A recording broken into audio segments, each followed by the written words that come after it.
Alkaline buffers have a weak alkali and a conjugate acid of that alkali, such as ammonia and ammonium ion. Ammonia is a weak alkali, and ammonium ion is a conjugate acid of that alkali. तो इस mixture को जब आप use करोगे तो it will act as a buffer solution. How will it act as a buffer solution? So let me just explain that to you. For example, if you add hydrogen ions to this mixture, so ammonia will react with hydrogen ions to form ammonium ion and hydroxide ion, and these hydroxide ion and hydrogen ions then reacts with each other to form H plus ion plus OH negative ion will react to form water. तो इस तरह से आपका जो ये reaction है, this reaction जो इक्विलिब्रा का रिएक्शन है, this equilibria reaction will move towards right hand side to form more hydroxide ions.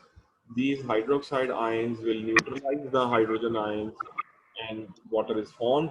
In such way, the hydrogen ions that you have added and you were expecting that their pH will decrease, the pH of the solution will decrease, but actually it will not, because ammonia will react with water to form more ammonium ions and hydroxide ions, and then hydroxide ions react with the hydrogen ions to form water.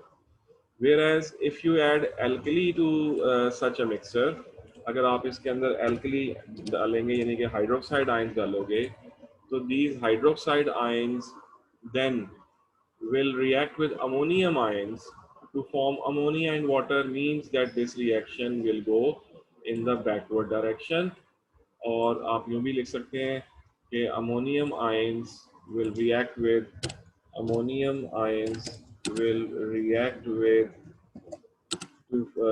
the hydroxide ions to form ammonium ions NH4 plus react with hydroxide ions to form ammonia NH3 plus water. तो इस तरह से आपका जो ये hydroxide ions का effect था वो भी न्यूट्रलाइज हो गया.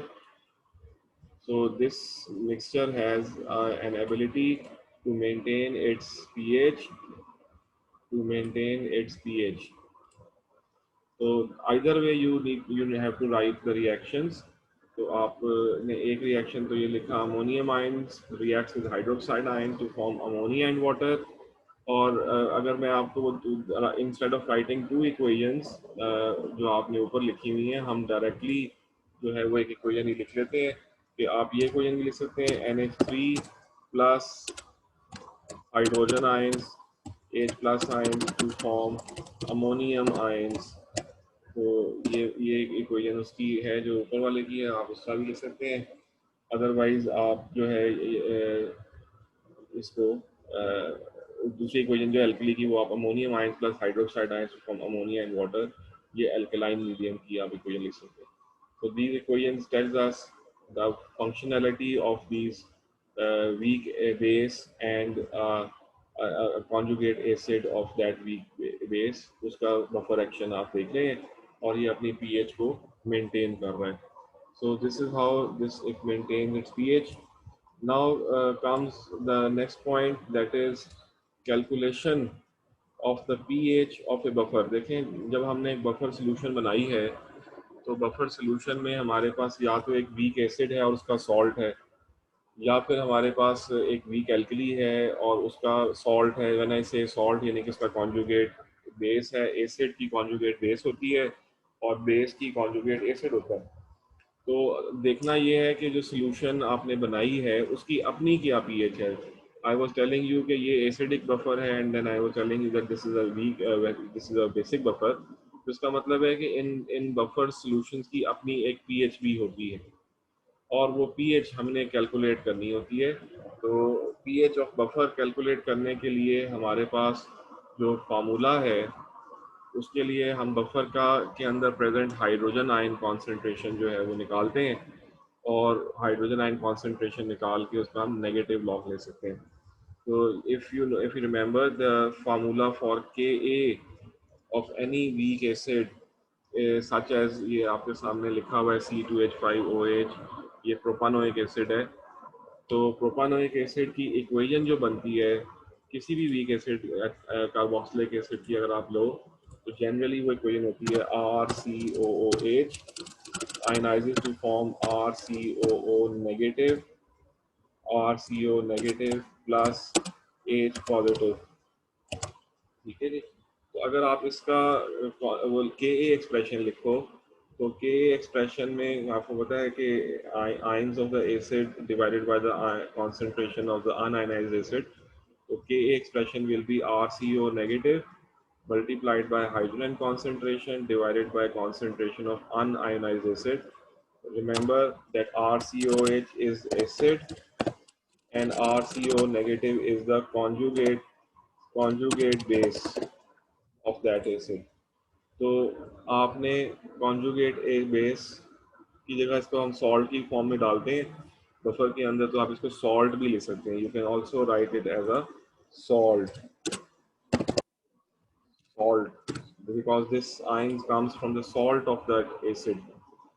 तो अब आप इसका के एक्सप्रेशन लिखोगे तो वो के expression in terms of propanoic acid अगर हम देखें तो H plus concentration multiplied by C2H5CO negative concentration divided by propanoic acid concentration. तो अगर आप इसमें हाइड्रोजन आयन को अपना सब्जेक्ट बनाएं तो आपकी इक्वेशन जो है hydrogen concentration of hydrogen ion जो है वो किसके इक्वल निकल आएगी, वो इक्वल निकल आएगी के ए multiplied by concentration of the acid unionized acid and divided by concentration of the salt divided by concentration of the salt or the conjugate base of the acid. तो ये फार्मूला हमारे पास निकल आएगा. के ए हमें उस वीक एसिड जिसका buffer बनाया हुआ है, the K a value will be given for that weak acid which is used to form the buffer. वही के ए वैल्यू हम यहाँ लगाएंगे. ठीक है जी. हमारे पास एसिड कॉन्सेंट्रेशन भी होगी, हमारे पास उसके कॉन्जुगेट बेस या उसके सॉल्ट की कॉन्सेंट्रेशन भी होगी. तो हम इसमें वैल्यूज पुट करेंगे और H प्लस का आंसर निकाल लेंगे और फिर उसका नेगेटिव लॉग ले लेंगे. वैसे अगर आप चाहो तो एक डायरेक्ट स्टेप भी है. अगर आप इसी इक्वेशन का नेगेटिव लॉग ले लें, if you take minus log of this whole equation, तो आपका minus log H plus will give you the value of pH. pH is equal to negative log of Ka is pKa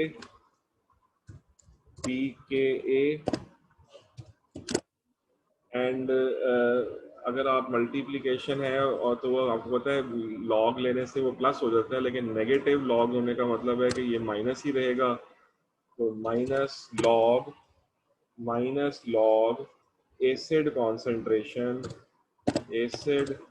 concentration divided bye salt concentration. ये इसी फार्मूले की pH लेने से और negative log लेने से हमारे पास ये फार्मूला जो है वो निकल आया. If you have taken minus log of both sides, दोनों साइड्स का माइनस लॉग लें तो हमारे पास ये फार्मूला डिराइव हो जाता है. pH is equal to pK minus log acid concentration over salt concentration.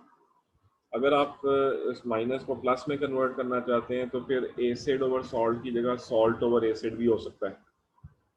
तो इस तरह से भी ये वाला फार्मूला भी ठीक है. सिर्फ H प्लस निकाल के बाद में आप pH निकाल लें, या फिर आप डायरेक्टली pH के फार्मूले में ही वैल्यूज पुट करें. तो pH is equal to pK minus log acid concentration over salt concentration. Salt means conjugate base of that acid concentration जो आपको क्वेश्चन में दी होंगी और आप ये pH निकालेंगे. So if you see the example, कहता है जी calculate the pH of a buffer solution containing 0.60 mole per dm cube propanoic acid, this is the concentration of your acid, and 0.800 mole per dm cube sodium propanoate. क्योंकि ये sodium प्रोपानोएट में प्रोपानोएट concentration 1:1 है, तो उसकी अगर हम देखें तो उसके अंदर एसिड कॉन्सेंट्रेशन आ गई 0.6 और सॉल्ट कॉन्सेंट्रेशन आ गई 0.8 एंड द के ऑफ प्रोपानोइक एसिड जो है वो आपको क्वेश्चन में दिया हुआ है। अब आप चाहें तो फर्स्ट एक्सप्रेशन यूज कर लें या सेकंड एक्सप्रेशन यूज कर लें, आपके पास उसका आंसर बहुत आसानी से निकल आएगा। अगर आप फर्स्ट एक्सप्रेशन यूज करते हैं तो हाइड्रोजन आयन कॉन्सेंट्रेशन जो है, hydrogen the concentration of hydrogen ion will be equal to will be equal to, देखिए के की वैल्यू है 1.35 into 10 raise to the power into 10 raise to the power minus 5, 10 raise to the power minus 5। ठीक है जी, तो ये इसकी आ गई के value multiplied by acid concentration over salt concentration. So acid concentration जो है वो आपके पास है 0.6, तो 0.6 डिवाइडेड बाय सॉल्ट कॉन्सेंट्रेशन है 0.8। तो आप इसको सॉल्व करें, आपके पास हाइड्रोजन आयन की कॉन्सेंट्रेशन निकल आएगी and after getting the hydrogen concentration फिर आपने इसकी पीएच फाइंड करनी है and we know that pH is equal to minus log H plus sign concentration. तो उससे आप इसको निकाल लेंगे। ठीक है जी, तो इस this is how you do it. तो पीएच निकालने के लिए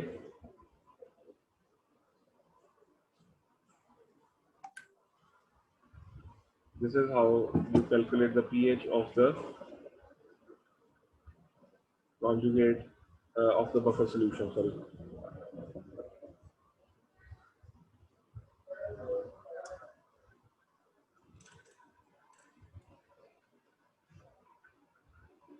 Any questions up till now?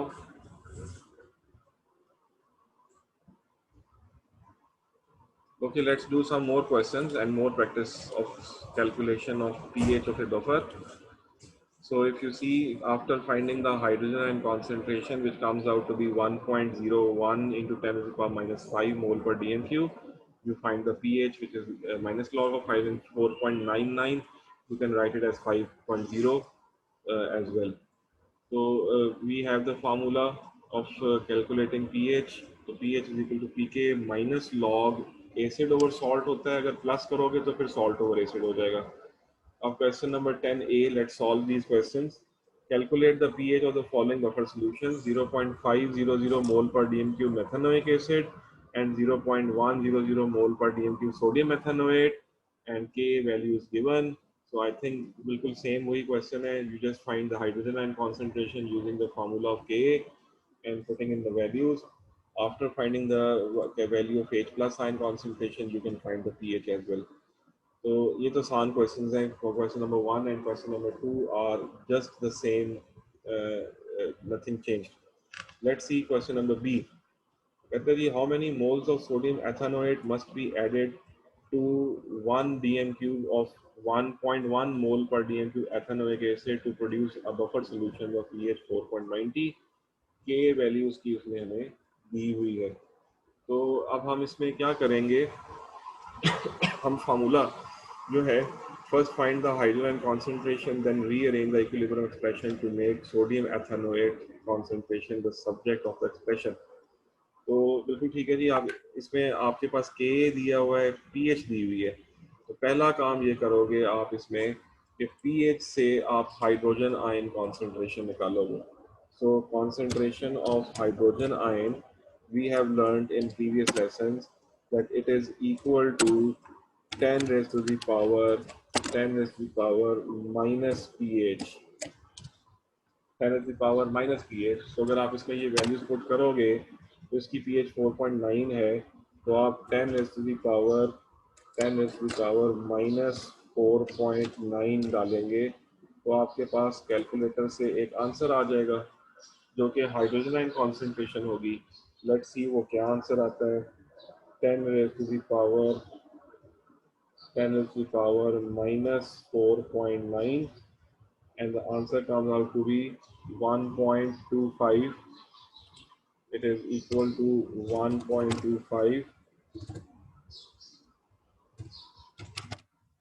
1.26 कर लेते हैं जी राउंड ऑफ करके तो 3 significant figures into 10 is the power minus 5 into 10 is the power minus 5 और यूनिट आपको पता है इसका मोल पर डीएम क्यूब होगा मोल पर डीएम क्यूब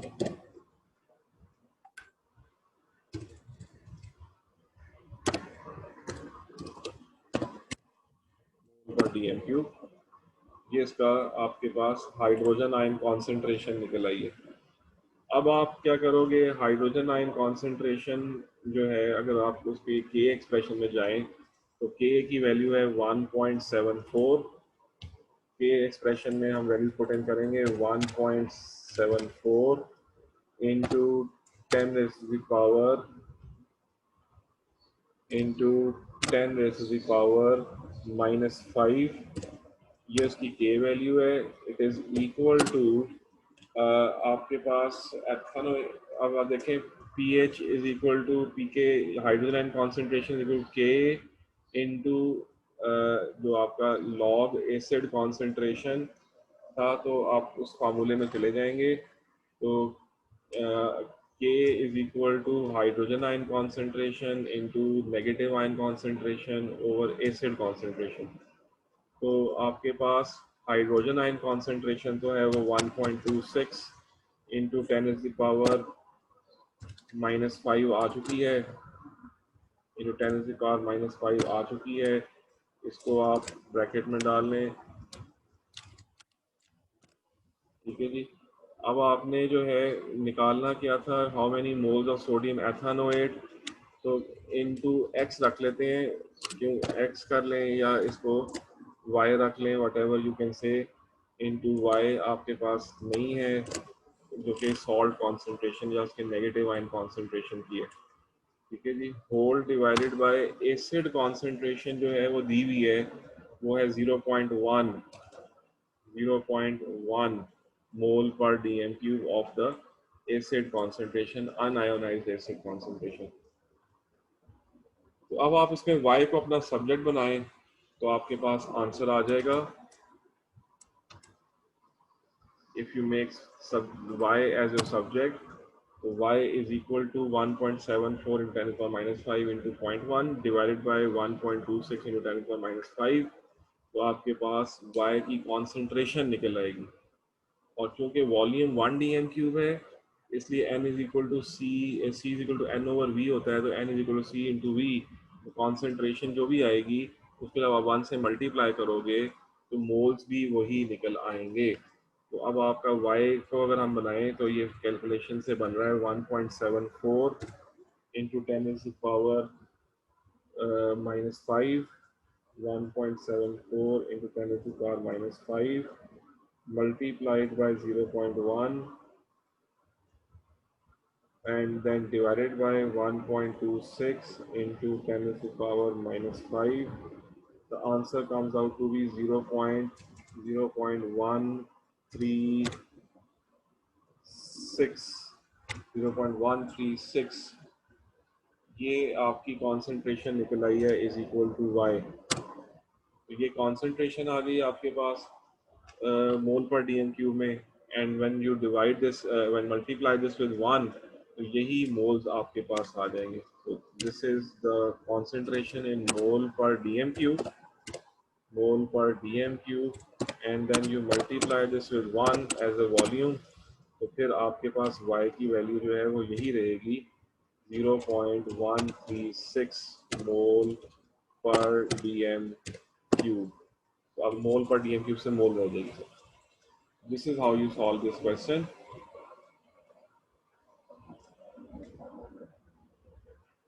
ठीक है जी। तो आपने पहले हाइड्रोजन आयन कॉन्सेंट्रेशन निकाली फिर आपने के एक एक्सप्रेशन के अंदर K is equal to hydrogen ion concentration into negative ion concentration divided by acid concentration तो उसमें आपने वैल्यूज पुट इन की के की value we have the concentration of hydrogen ion but we don't have the concentration of the ethanoate ion which comes from sodium ethanoate. तो वो हमने इसके अंदर put in किया है and divided by acid concentration which is given directly is 0.1. Then making y your subject to get the concentration in mole per dm cube, and as the volume is 1 dm cube, so that's why the concentration and moles are the same. But if the volume was not 1 dm cube, then concentration is multiplied by volume in dm cube and you will find the moles. So this is the calculation of finding the moles of the acid.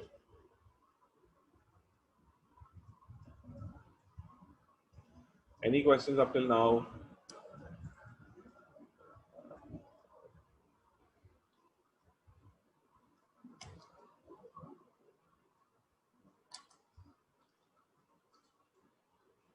Okay, so this is all about buffers.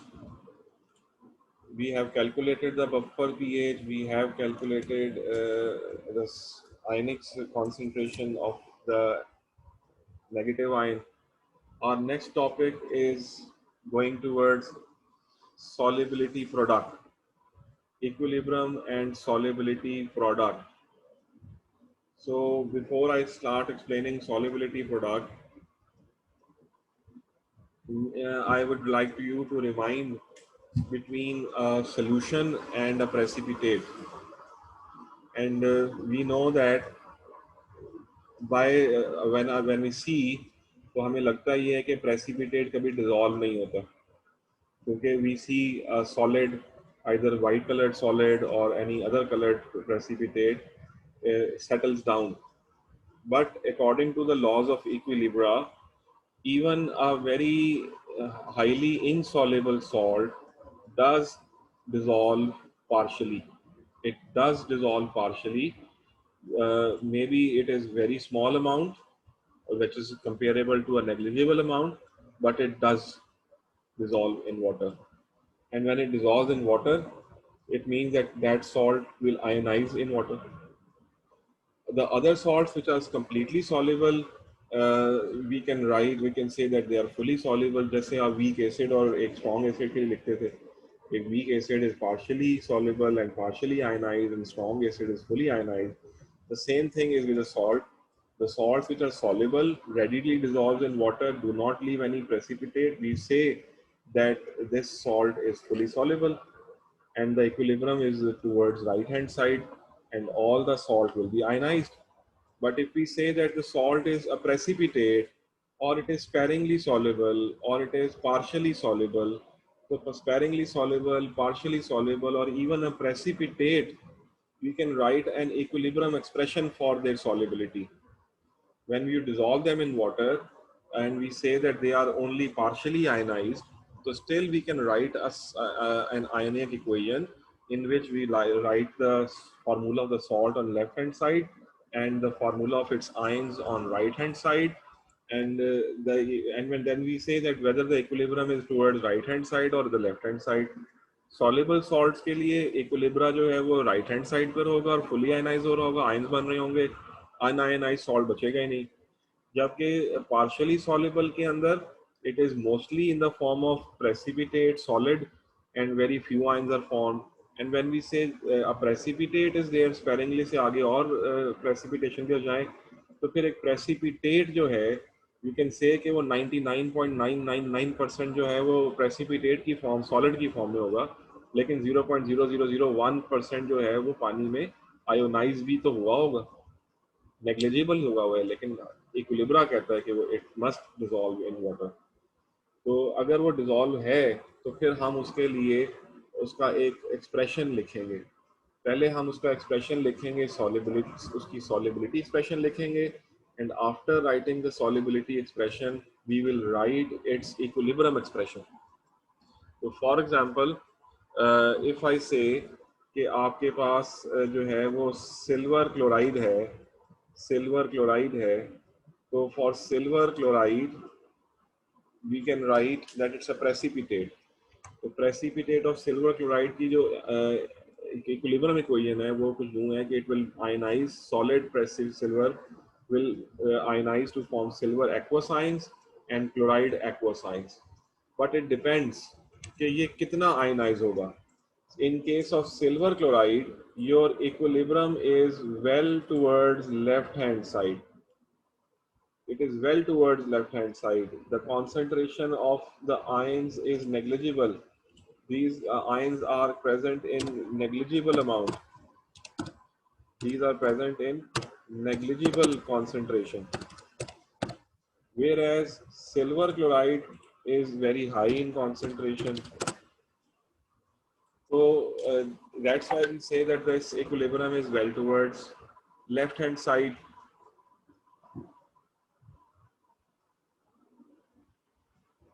This equilibrium is well toward left hand side. But if I write an equation for a soluble salt, let's say I write an equation for NaCl. So NaCl will also ionize to form Na positive plus Cl negative. And if I say कि हम यहाँ एक reversible reaction है क्योंकि हम ionization लिख रहे हैं, so it's a reversible reaction, but we know that NaCl जो है ये तो सॉल्युबल होता है, तो फिर सॉल्युबल होने की रू से according to solubility we know that it's completely soluble. तो NaCl जो है वो नेग्लिजिबल होगा, बल्कि मैं तो लिख रहा हूँ कि शायद वो ज़ीरो होगा, उसकी तो अमाउंट ही कोई नहीं बचेगी. ठीक है, तो वो ज़ीरो होगा, उसकी अमाउंट बिल्कुल नहीं बचेगी, 0.0 रह जाएगा. बेशक आपने 1 मोल पर DMQ डाला था, ठीक है जी, तो 0.0, लेकिन अगर आपने 1 मोल पर DMQ डाला था तो NaCl के आयंस की आयन कॉन्सेंट्रेशन जो है वो वेरी हाई होगी, वेरी हाई कॉन्सेंट्रेशन. इस केस में क्योंकि आपका सॉल्ट सॉल्युबल, तो आपका इक्विलिब्रा जो है that is well towards right hand side. तो ये फर्क है. अगर आप कहते हो कि सॉल्ट सॉल्युबल है, तो according to the laws of equilibria जो रिवर्सिबल रिएक्शन हम उसे लिख तो देते हैं, लेकिन फिर हम साथ ये भी कहते हैं कि वो रिएक्शन सारा well toward right hand side होगा, यानी कि वो आयंस की फॉर्म में होगा और अनआयनाइज्ड फॉर्म में होगा ही नहीं. लेकिन जब हम प्रेसिपिटेट लिखते हैं, तो for precipitate we again write a reversible reaction to show a link between a precipitate and its aqueous science.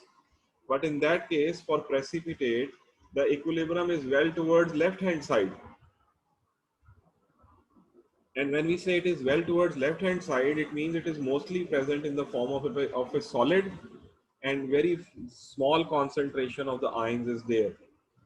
अब अगर ऐसा है तो हम रिवर्सिबल रिएक्शन के लिए we can write an expression of Kc, and we know that Kc जो है आप क्या करते हैं, concentration of products over reactants करते हैं. तो यहाँ भी वही करेंगे, प्रोडक्ट्स ओवर रिएक्टेंट्स के फार्मूला के अकॉर्डिंग आपके आयंस जो हैं they will come at above this. Kc for silver chloride expression is Ag positive concentration aqueous and chloride ion aqueous concentration and divided by silver chloride solid concentration. तो अगर हमारे पास पता है if we know कि silver chloride जो है वो insoluble है, we know that silver chloride is insoluble, silver chloride is insoluble salt है ये. तो जो इनसॉल्युबल होते हैं, हमने कहा कि उसमें जो है वो इक्विलिब्रियम जो है वो well to right hand side होता है, well to right hand side. तो हम ये एज्यूम कर लेते हैं कि जो कॉन्सेंट्रेशन है, कॉन्सेंट्रेशन ऑफ PPT वो रिमेन कांस्टेंट, वो कांस्टेंट रहती है, क्योंकि वो तो आयनाइज होता है बहुत थोड़ा सा है, पार्शली, ये नहीं कहा कह रहा कि नहीं होता, होता है, लेकिन इतना थोड़ा सा आयनाइज होता है कि आपके प्रेसिपिटेट की कॉन्सेंट्रेशन कांस्टेंट रहती है. So if this is concentration is constant, तो अगर मैं इस कांस्टेंट को उठा के Kc से मल्टीप्लाई कर दूं, तो हमारे पास एक नया एक्सप्रेशन आ जाता है जिसको हम सॉल्युबिलिटी प्रोडक्ट एक्सप्रेशन कहते हैं, and we call it as KSP. और तो आप KSP एक्सप्रेशन में देख रहे हो, it is the product of the ionic concentrations of a precipitate. Precipitate के आयंस की कॉन्सेंट्रेशन का प्रोडक्ट उसको हम KSP कहते हैं. Raise to the power their moles नहीं भूलना. तो अगर पूरी डेफिनेशन लिखें तो KSP की डेफिनेशन तो यूं है कि it is the ionic product of concentration of ions of a precipitate raised to the power their moles in the equation, raised to the power their moles in the equation.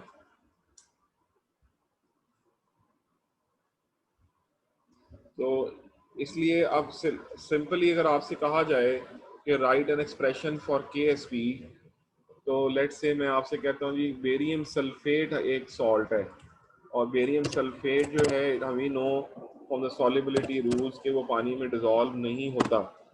Barium sulphate solid के लिए आप जो है वो एक KSP लिखें, तो इसकी जो आयनिक इक्वेशन बनेगी उसमें तो आपको पता है कि बेरियम आयन बनेगा Ba+2 plus sulphate ion SO4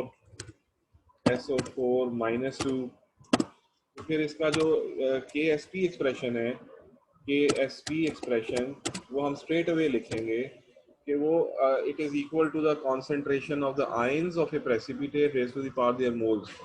क्योंकि इसके मोल्स 1 ही है, इसलिए हम यहाँ पे सिर्फ डायरेक्टली लिखेंगे कॉन्सेंट्रेशन ऑफ बेरियम आयंस +2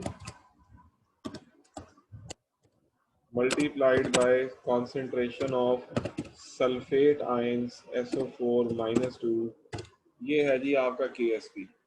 तो KSP का यूनिट चेंज हो जाता है in these both examples as you have multiplied mole per dm cube into mole per dm cube, so your unit in this case is mole square dm minus 6 dm minus 6 mole square dm minus 6 हो जाएगा। but if I write an equilibrium expression, if I write an equilibrium expression KSP for another salt, जैसे कि let's say आप कहते हैं कि magnesium hydroxide पानी में डिजॉल्व नहीं होता था, तो बिकॉज हाइड्रोक्साइड की solubility down the group 2 increase करती है, तो magnesium hydroxide MgOH whole twice. तो पहले तो आप इसका इक्विलिब्रियम एक्सप्रेशन लिख लें, तो वो कुछ यूं होगा कि it will be Mg2+ plus 2 hydroxide ion concentrations. ठीक है जी। अब अगर आप इसका KSP एक्सप्रेशन लिखोगे तो इसका KSP एक्सप्रेशन क्या होगा? Its KSP expression will be equal to concentration of Mg+2 multiplied by concentration of hydroxide ions -1 raised to the power square। यहाँ पे हाइड्रोक्साइड की पावर में स्क्वायर क्यों आ गया है? Because the moles of hydroxide is 2 in the balance chemical equation. और अब की बार जो आपका यूनिट है अब वो मोल पर डीएम क्यूब इंटू मोल पर डीएम क्यूब का स्क्वायर है, तो अब आपका जो यूनिट है वो चेंज हो जाएगा, it's now mole cube and DM -9। ये आपका यूनिट होगा इस बार, मोल cube DM -9। So this is how you write equilibrium constant expression, KSP expression, and KSP expression is written for a precipitate as well as a soluble salt. फर्क सिर्फ ये होगा, precipitate will have a very small value of KSP क्योंकि उसमें ions बहुत थोड़े होंगे, तो आयनिक प्रोडक्ट जो है वो थोड़ा होगा, सॉलिबिलिटी प्रोडक्ट की वैल्यू छोटी होगी। और अगर KSP की वैल्यू बड़ी आ रही है इसका मतलब है कि वो सॉल्ट ज़्यादा सॉल्युबल है। So larger the value of KSP, more soluble is the salt. Smaller the value of KSP, less soluble is the salt, or it is a better precipitate.